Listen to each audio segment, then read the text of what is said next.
Bonjour à tous, bonjour à toutes, et bienvenue sur la chaîne du Dragon, la seule chaîne qui n'a pas la langue dans la popoche. Alors aujourd'hui, je suis venu un peu vous montrer l'état dans lequel se trouve la France. Alors vous voyez autour de vous, bien sûr, ce que vous voulez bien voir. Hein. Donc on va vous montrer la face cachée un peu de la France. Ensuite, on verra un petit peu. Je vais vous montrer déjà une vidéo de ce qu'on pense de nous, par exemple, moutons que nous sommes. Alors, je vais pas me mettre dans l'eau, ce coup-là, parce que je suis loin d'être un mouton. Je peux vous le dire, même très très loin. Par contre, là, il y en a certains là qui vont finir par le devenir. Et qui, sous prétexte, bien sûr, sous prétexte toujours de bonnes intentions. Alors, vous allez voir une vidéo qui traînait un petit peu sur Facebook et que j'ai trouvée intéressante pour montrer un petit peu la connerie humaine. Et là, c'est son métier. Pour le coup, là, c'est son métier. En plus, effectivement, il est pas très gros et il obtient ce qu'il veut par rapport à ce qu'il fait. Vous allez voir. Vous allez voir. Alors, c'est pas très long, à chaque fois, c'est pas très long. Ensuite, je vous montrerai une vidéo. Donc, il y en a plusieurs, mais j'en ai pris qu'une. C'était le début. Vous verrez pourquoi je l'ai pris. Bon, je me suis pas attardé sur les autres, mais si vous voulez aller le voir, vous pouvez, il n'y a pas de souci. Je vous mettrai des liens si vous le désirez. Par contre, j'ai pris cette vidéo-là pour vous montrer un peu l'état actuel, et ensuite,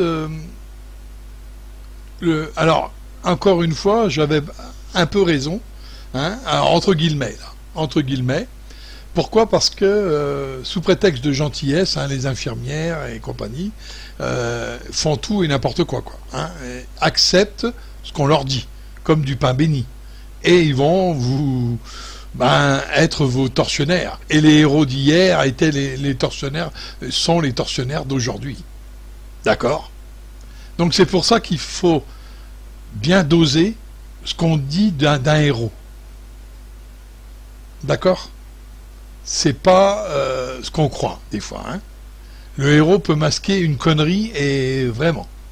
Et peut aussi masquer la bêtise. Et oui. Donc vous voyez bien que il y en a certains qui applaudissent des gens qui demain vont commencer. Je suis sûr que certains qu'on voit maintenant, qu'on voit dans l'action, qui sont en train de dire ils vont pas me la faire à l'envers, en parlant des services hospitaliers, je suis sûr que certains étaient à leur balcon en train d'applaudir. Voyez comment les temps changent. Regardez ce qui s'est passé avec les flics. Les flics, pendant les attentats, tout le monde applaudit. Et pendant les manifs, là, on applaudit moins. Vous voyez? Donc arrêtez d'applaudir tout et n'importe quoi. On est déjà passé par là. Alors maintenant, je me pose une question.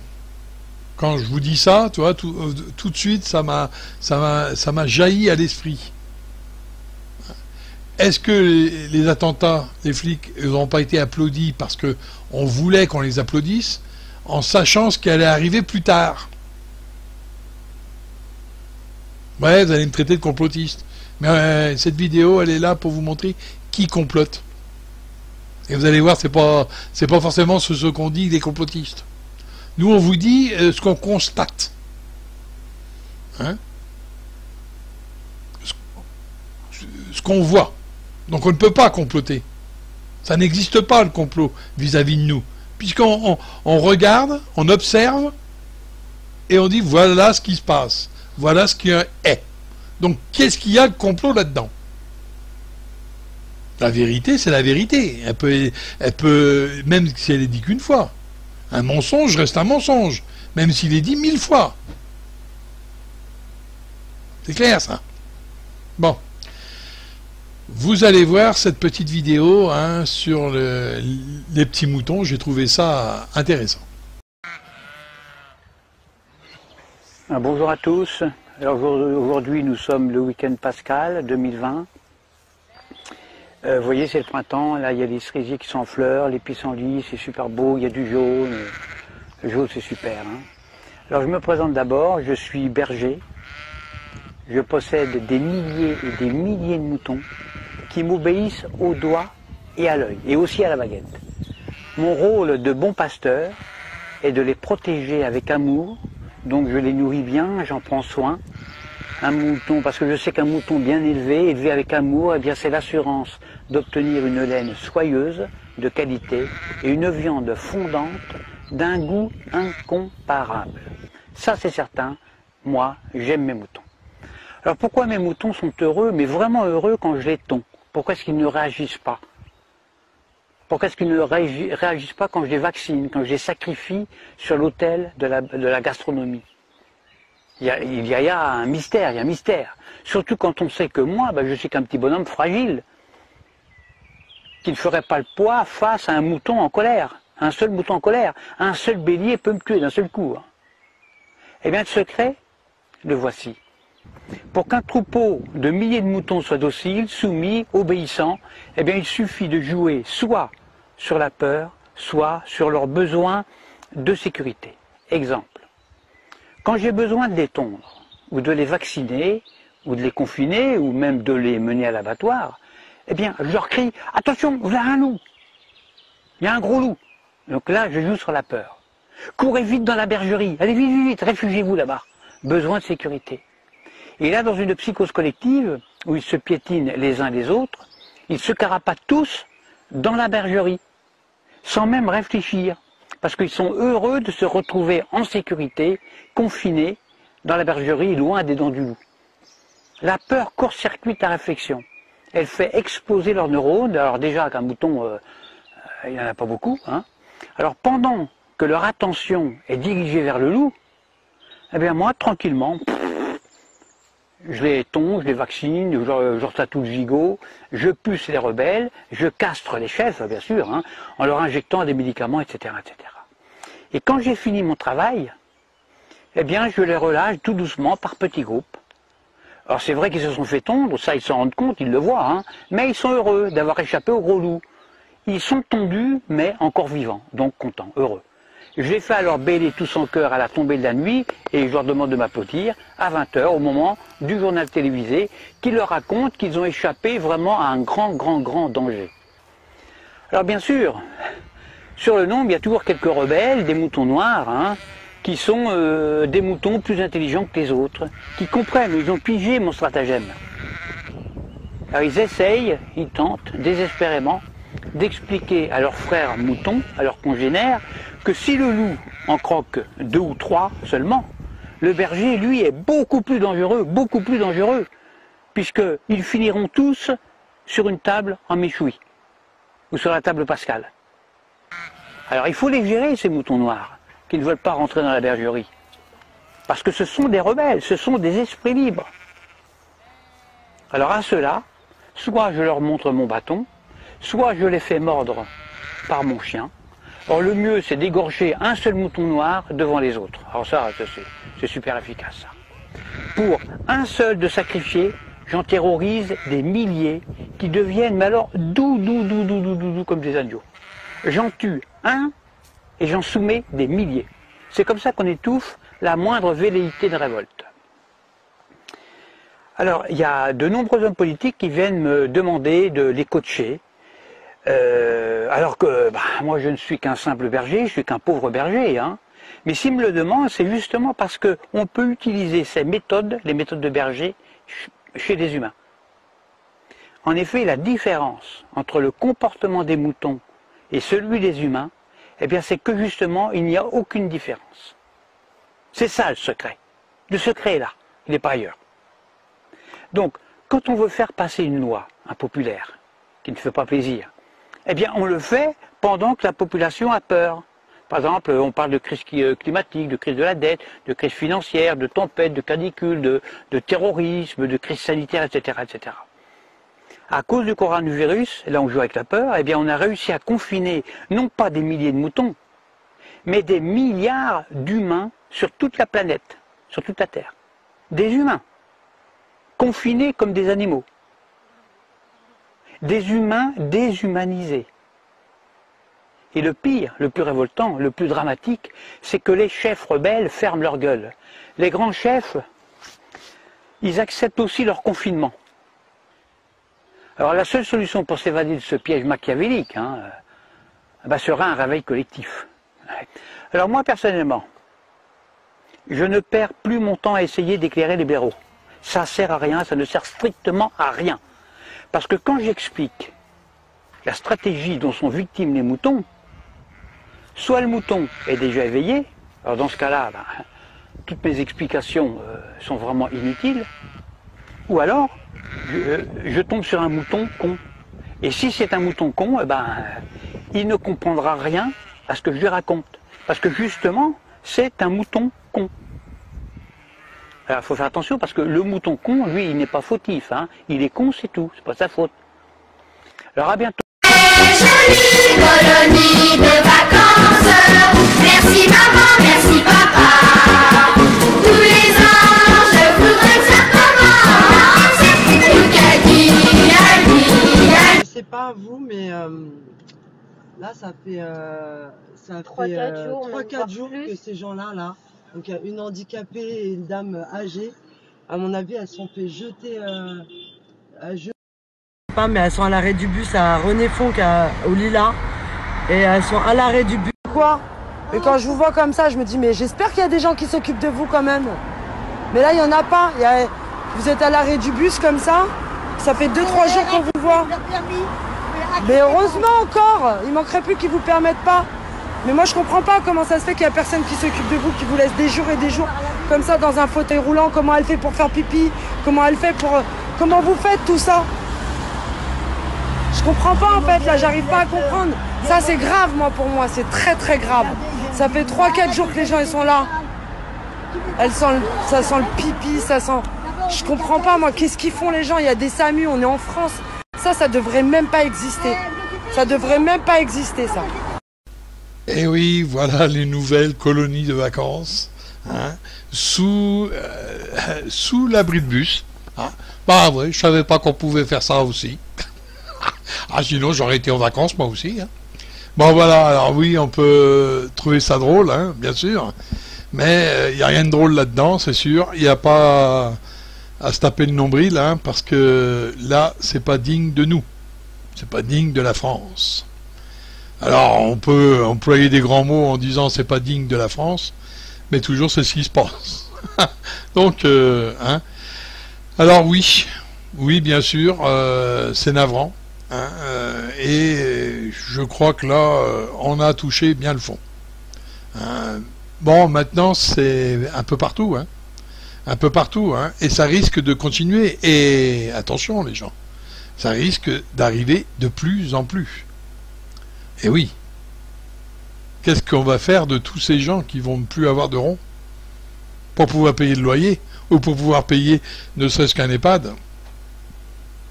Eh oui, normalement, à cet âge-là, ils devraient être en EHPAD.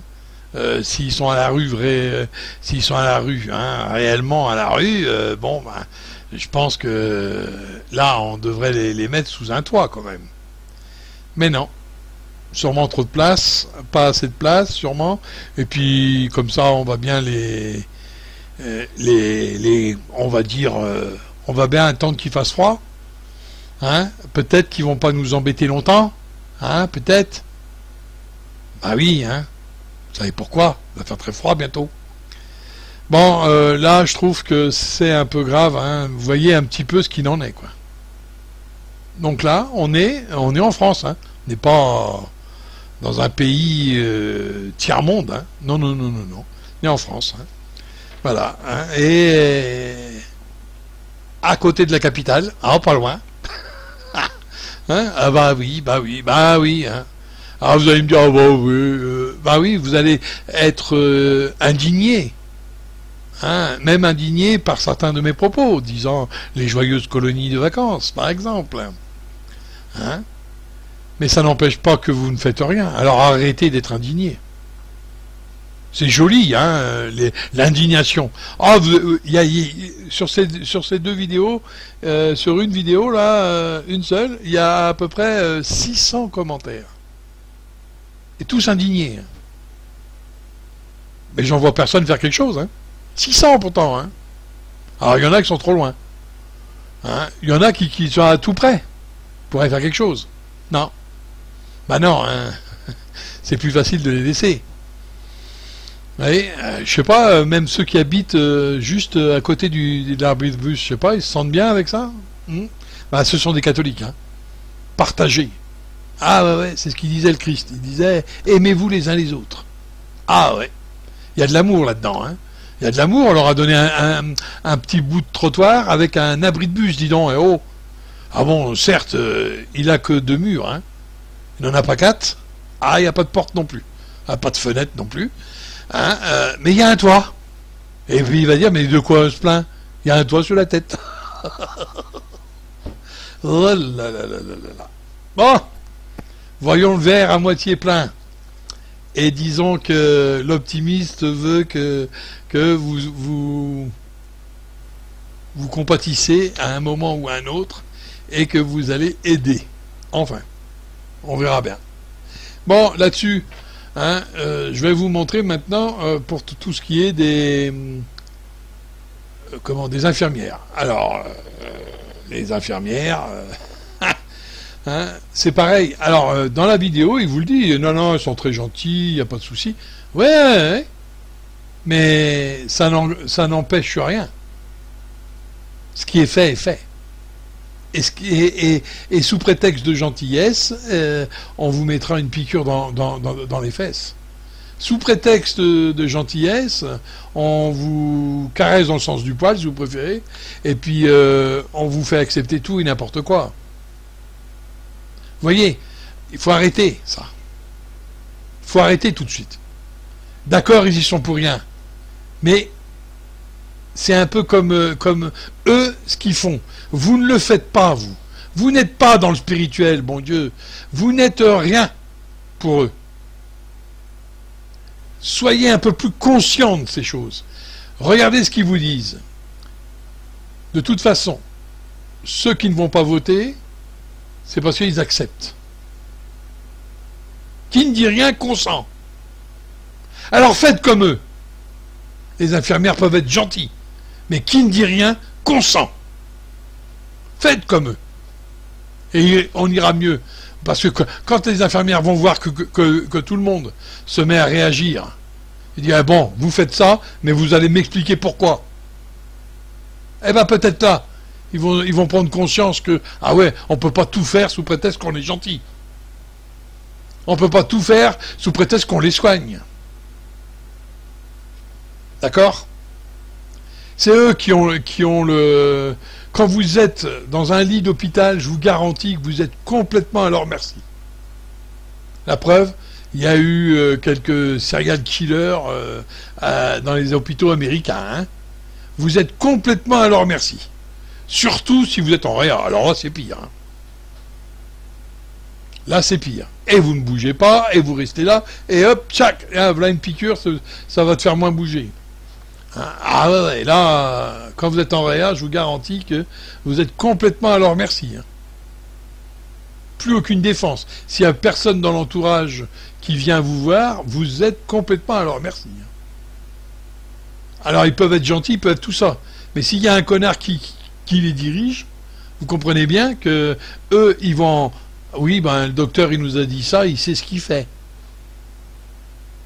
Voilà, et il y a plein d'excuses comme ça. Hein. Donc il faut arrêter. Alors il y en a par contre des infirmières qui se rebiffent. Et je peux vous en montrer. Hein. J'ai une vidéo d'une infirmière qui se rebiffe, et elle a raison de se rebiffer. Elle dit, mais qu'est-ce que c'est que cette histoire? D'ailleurs, je vais vous la mettre. Hein. Après cette vidéo-là, je vais vous mettre l'infirmière qui se rebiffe. Et il y en a plein, attention, il n'y en a pas qu'une, hein, bien sûr. Heureusement d'ailleurs, parce que quel monde on vivrait à ce moment-là. Et c'est peut-être pour ça qu'ils ne veulent pas que le Covid soit soigné dans les hôpitaux privés. Parce que privé, c'est la personne qui paye, hein, la Sécu, mais la mutuelle paye aussi. Donc privé, il y a... Hein, le Covid, non, il n'y a pas privé. Ah, non, public. Vous comprenez mieux pourquoi. Comme ça, ils ont la main mise dessus. Parce que le privé va dire, bah oui, mais attends, on doit faire ça, mais pourquoi on le fait? Voilà. Hein, et s'il trouve que c'est insensé, il ne le fera pas. Bon, je vais vous mettre la vidéo de la personne qui se rebiffe, hein, ni plus ni moins, et qui va carrément dire les choses telles qu'elles sont. Bonsoir. Bonsoir. Je viens de prendre des nouvelles de mon frère, Oui. monsieur Antonio Magri.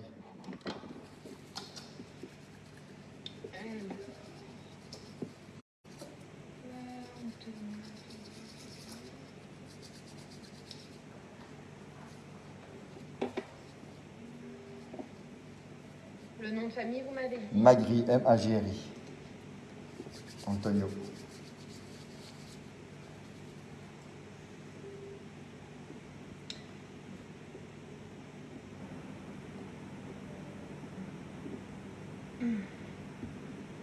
Et donc monsieur est plus ici au niveau des urgences, il est hospitalisé aux soins intensifs. Ok. Pour quelle raison? Ça, moi, je sais pas. Je peux voir un médecin? Un médecin, il faut téléphoner aux soins intensifs. Moi, je veux voir un médecin. Je suis son frère, je viens à l'hôpital, je veux voir un médecin. Mais non, mais on a déjà téléphoné, on nous a dit qu'il est suspecté de Covid, mon frère il est dans un home, il sort jamais, on va pas commencer à faire ce cinéma, vous appelez la police tout de suite parce que je vais rentrer aux soins intensifs. C'est clair. Mais pourquoi vous vous énervez? Non, parce qu'on me raconte que des conneries. Mon frère, il sort jamais. Oui, mais moi, j'en peux rien. Non, mais je ne m'énerve pas avec vous. Oui. Je vous explique un peu parce que je suis un peu stressé. Oui, vous non, comprenez, c'est mon grand frère. Oui, je et comprends. il remplace. Vous avez téléphoné aux soins intensifs et on vous a dit quoi? Voilà, on m'a dit qu'il a été intubé Ok. et qu'il est suspecté Covid. D'accord. Il est dans un home où on sort jamais et qu'on a encore des images d'il y a quelques heures avant qu'il rentre. Il est en train de manger des spaghettis ou il est en train de manger des machins.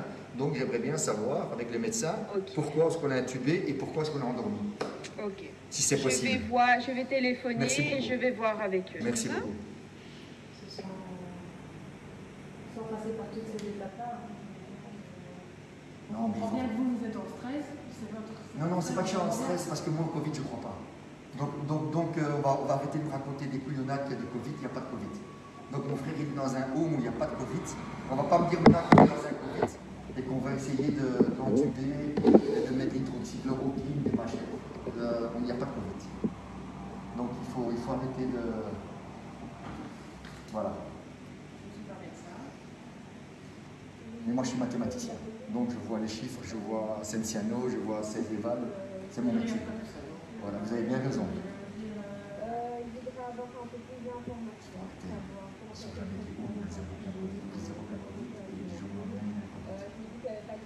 Dès qu'on rentre à l'hôpital, on a une jambe cassée, on a un accident moto, c'est Covid. Il faut arrêter. Il faut arrêter. Hein. C'est pour ça que je suis tout de suite venu. Avant que ça arrive, le moindre problème, on va couper net. Pour leur dire. Parce que moi, Covid, autopsie privée, je paye, il n'y a pas de problème. Hein. Il n'y a personne qui va faire 5000 boules par cas. Je suis un peu énervé parce que je sais comment ça se passe. Depuis le mois de mars, ils nous ont rendu intelligents. Déjà qu'à la base, on n'est pas très bêtes. Ça nous a rendu très Voilà, il y aura un médecin qui va venir vous voir. Merci beaucoup, madame. Ça va prendre un peu de temps parce que là, ils sont occupés. Donc, vous pouvez vous installer soit en salle d'attente. C'est gentil. J'ai tout le temps qu'il faut. Voilà. Quelqu'un va venir. C'est gentil, merci. Merci.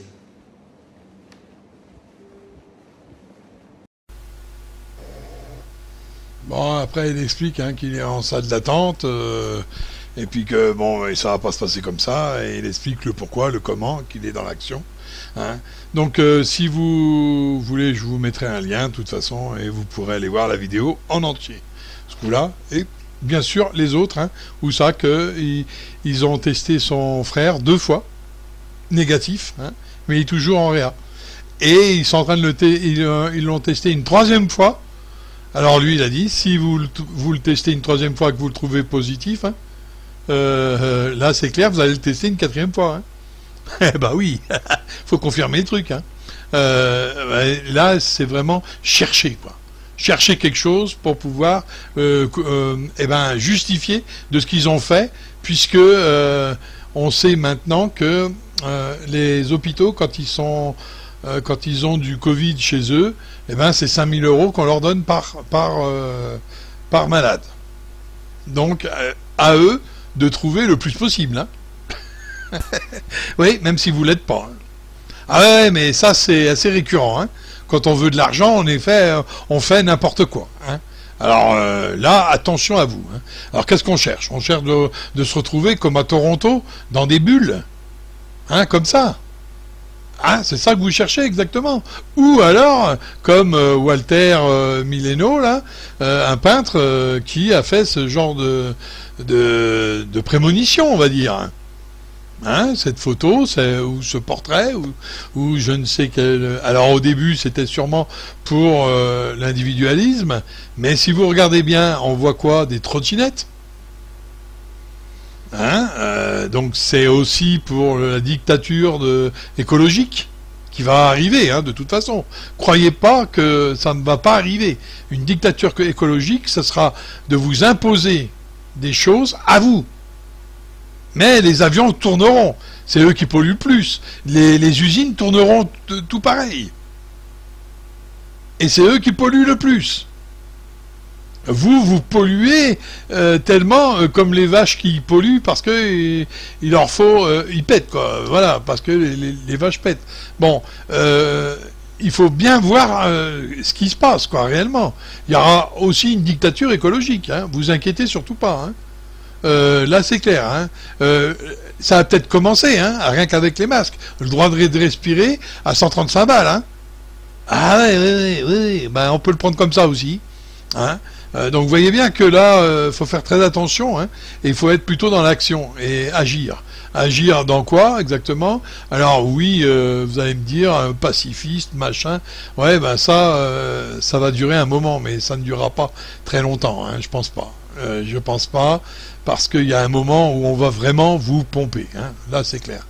Alors ça dépend qui vous pompe, bien sûr, hein, mais là, ça va pas être agréable. Hein. C'est clair. C'est clair, là je vous le dis direct, hein. Ça sera pas agréable du tout, parce qu'on vous pompe pas dans le même endroit, hein. Ça sera plutôt dans la poche, là.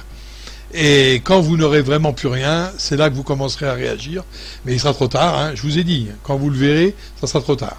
Donc là on vous l'explique, on vous le dit, on essaye de vous faire bouger, pas plus que ça, hein. Bien sûr, il y a des choses qui sont plus ou moins dures, d'autres moins.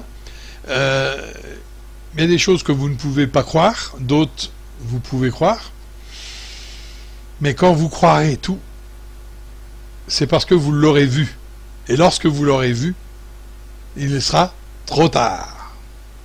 Vous serez déjà dans la merde. C'est clair? Alors, et vous savez que nager dedans, c'est pas possible. Ah, et voilà. Hein, ou quelqu'un vous en sort, ou vous vous noyez. Hein. On est d'accord. Hein. Donc voilà ce qui risque d'arriver, et c'est pas que un euphémisme, hein.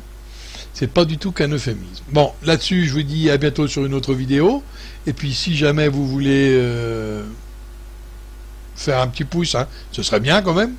Alors vous voyez, hein, bon, je m'adresse toujours pas à mes abonnés, enfin je